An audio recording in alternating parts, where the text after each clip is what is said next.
Hello guys, আসসালামু আলাইকুম। চলো আজকে একদম নতুনভাবে এটা আলাদাভাবে বানিয়ে নেওয়া যাক মোমো।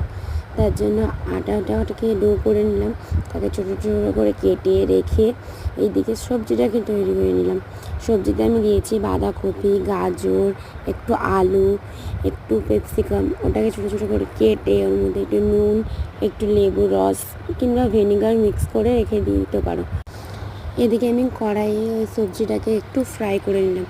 এখন ভাবছো তো সবজিটা কেন ফ্রাই করলাম, কেননা আমরা কাঁচা কাঁচা একটা থাকলে না ওটা একটু কাঁচা টাইপের স্মেল বেরোয়, যেটা আমরা সবাই খেতে চাই না। সেই জন্য তোমরা চাইলে না করতেও পারো। এদিকে সবজির ভিতরে আটাটার ভিতরে সবজিটা ঢুকিয়ে ডো করে নিয়ে একটা মোমো শেপ দিয়ে নিলাম। মোমো শেপটা দেওয়া হয়ে গেলে